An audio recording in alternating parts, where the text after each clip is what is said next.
मेरे प्रिय देशवासियों, मैं आपका शुभचिंतक दीक्षित हीरो ज्योति और मैं आज खास बातचीत के साथ में राहुल पिचासी के माध्यम से आपको कुछ बताना चाहता हूं।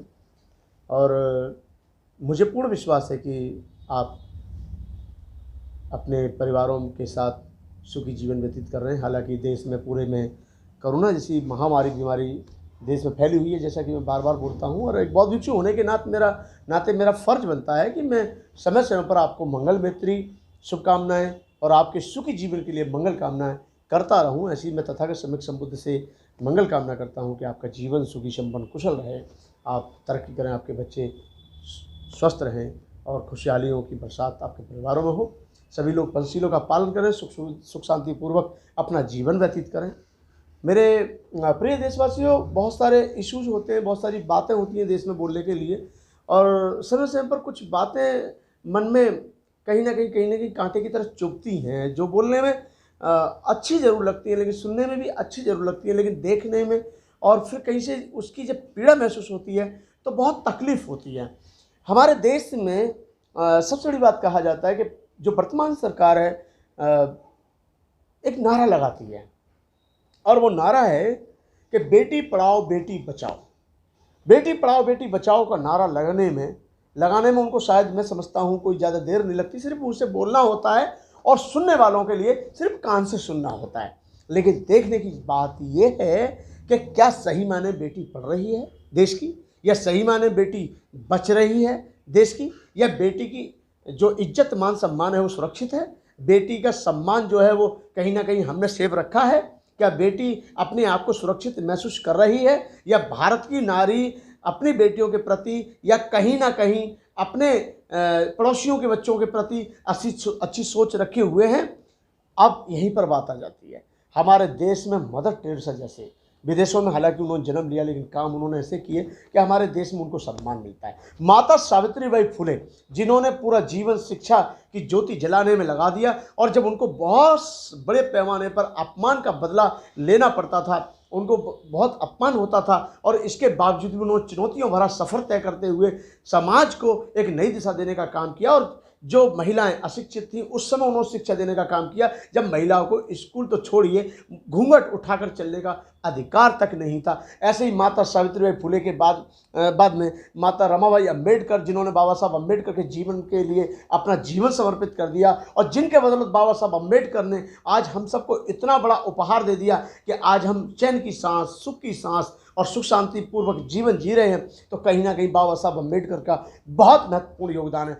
और भी ऐसी माता हैं, जीजाबाई माता हो, जो भी हैं, जिन्होंने अपने मान सम्मान को और नारी जात के सम्मान को जीवित रखने के लिए अपने जीवन का बलिदान दिया है, कुर्बानियाँ दी हैं। लेकिन वहीं पर एक नारी की एक बेटी की अस्पत लूटी जाती है, और उसके एक महिला का पति वहीं खड़ा होता है, और उसके सामने उसका पति एक मासूम बच्ची के साथ में कुकर्म करता है, दुष्कर्म करता है, दुराचार करता है। तो वो कैसी महिला रही होगी कि उसने अपनी आंखों से ये सब देखा। मैं बात कर रहा हूं ज्योति पासवान की, जो बिहार की रहने वाली है, जिसको न्याय दिलाने के लिए 10 जुलाई को वहाँ के एसएसपी कार्यालय का, डीएम कार्यालय के लिए मेमोरेंडम देने के लिए घेराव का जो प्रबंध कर रहे हैं, वहाँ के लोग घेराव कर रहे हैं। तो मैं अपील करूंगा बिहार के लोगों से और दूर दराज के लोगों से कि जितने लोग वहाँ पहुँच सकते हैं, भारी संख्या में वहाँ लोग पहुँचे, और कहीं ना कहीं एक मासूम बच्ची जो हमारी बेटी समान है, ज्योति पासवान को न्याय दिलाने के लिए एकत्रित होकर के वहाँ अपना जन स्वयं को ताकत दिखाएं।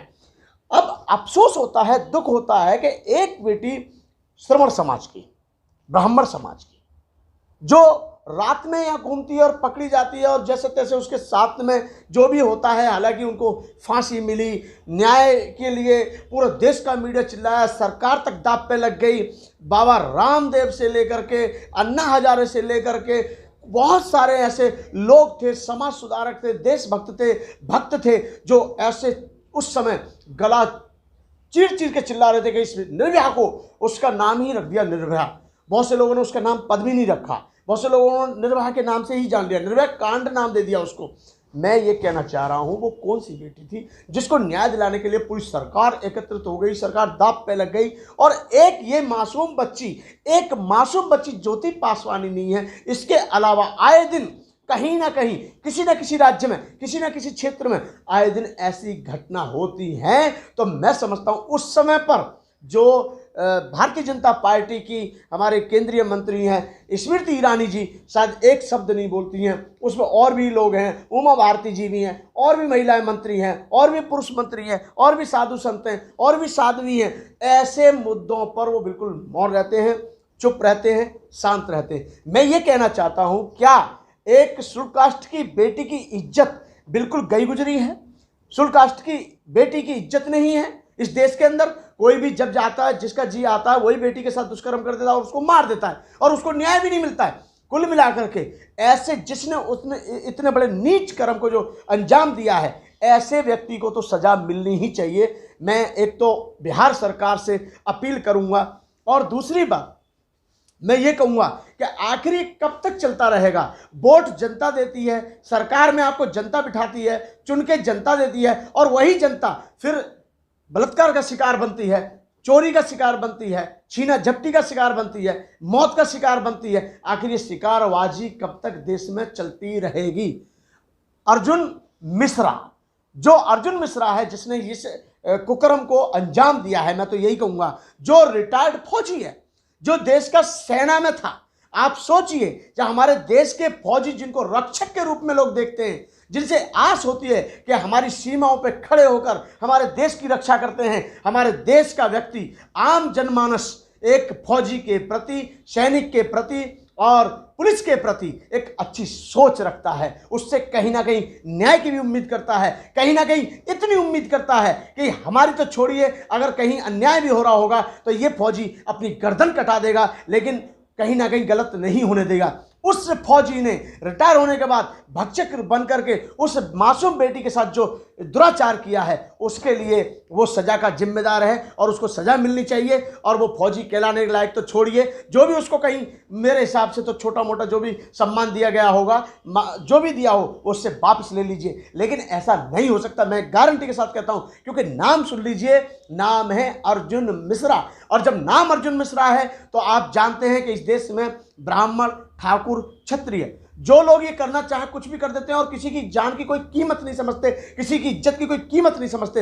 वहां तो नीतीश कुमार जी की सरकार है, केंद्र में पासवान जी बैठे हैं, इन लोगों ने अभी तक क्यों नहीं प्रतिक्रिया की है? वहां जीतराम मांझी हैं, उनको बोलना चाहिए। मैं समझता हूं जहां तक है तेजस्वी यादव जी जो हैं वो जरूर इस बात को उठाएंगे और जरूर कहीं ना कहीं ज्योति पासवान को न्याय दिलाने का काम करेंगे। हालांकि जिसको जाना था वो बड़े दुखद विषय है, वो बेटी ने, मासूम बच्ची ने किसका क्या बिगाड़ा था? आम चुनने ही तो गई थी, किसी बाग में अगर कोई आम लेने चला गया, कोई रजिस्ट्री करवाने तो नहीं गई थी। और अर्जुन मिश्रा की पत्नी दोनों थे, और उसने इतनी सी बात पर उस मासूम बच्ची के साथ में जो घिनौनी हरकत की है, उसको तो शायद मैं समझता हूं आने वाली पीढ़ियां कभी माफ नहीं करेंगी। और मैं देख रहा हूं, सोच रहा हूं उसकी पत्नी के बारे में, कितनी कठोर दिल वो नारी है, कितनी कठोर दिल वो महिला है कि उसका एक बार भी मन नहीं पसीजा कि तू ये मासूम बच्ची पे क्या कर रहा है, ये तेरी बेटी के समान है। तो मेरे साथियों, मेरे मित्रों, ये पूरे देश में जो हाहाकार मच रहा है,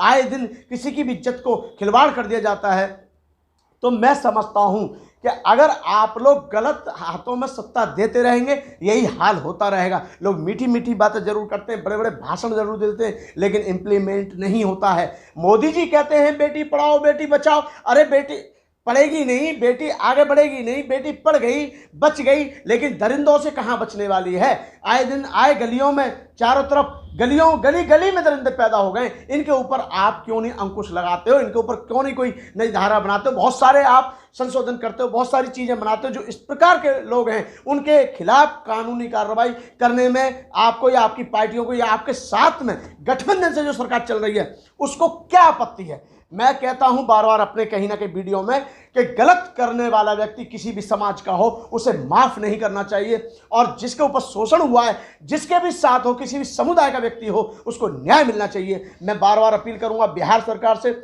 और केंद्र सरकार से, और विशेष तौर पे अपील करूंगा कि सरकार आपको न्याय क्या देगी? हमें कोर्ट पर भरोसा होता है, जितना आप भरोसा कर सकते हैं, फिर भी आप अपने जनमत को एकत्रित करने में किसी भी प्रकार की कोई कमी ना छोड़ें।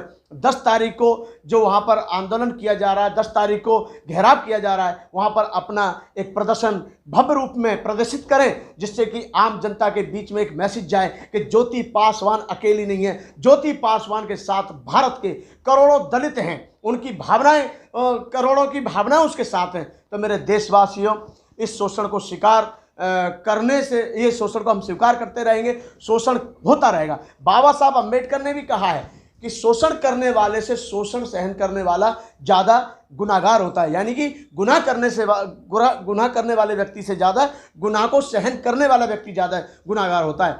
आखिर हम सब कब तक चुप बैठे रहेंगे? आज जागरूक होने की आवश्यकता है। आज भी आपकी आंखें खुलनी चाहिए, जो माइनॉरिटी के लोग हैं, जो एसटी के लोग हैं, एससी के लोग हैं, कि जो दरिंदे हैं वो किसी को नहीं बकसते हैं। और आज उन मंदिरों से आप अपनी आस को छोड़ दीजिए, जिन मंदिरों में जा जाकर हम देवियों से कुछ मांगते हैं। आज हमारी बहू बेटी की जहाँ इज्जत लूटी जाती है, वहाँ देवी देवता कुछ नहीं करते हैं। तो अब आप सीधे सीधे सोच लीजिए, क्या आप न्याय खुद अपना आप लेना जानते हैं? मैं ज़्यादा ना कहते हुए उसको न्याय मिले, ऐसी मैं अपील करता हूँ केंद्र सरकार से और बिहार सरकार से। और मैं आम जनता से पुनः अपील करूँगा कि वो ज़्यादा से ज़्यादा 10 तारीख को Darbhanga SSP office, DM office, जहाँ भी उन्होंने वो प्रदर्शन रखा है, उसमें ज़्यादा से ज़्यादा सम्मिलित हूँ।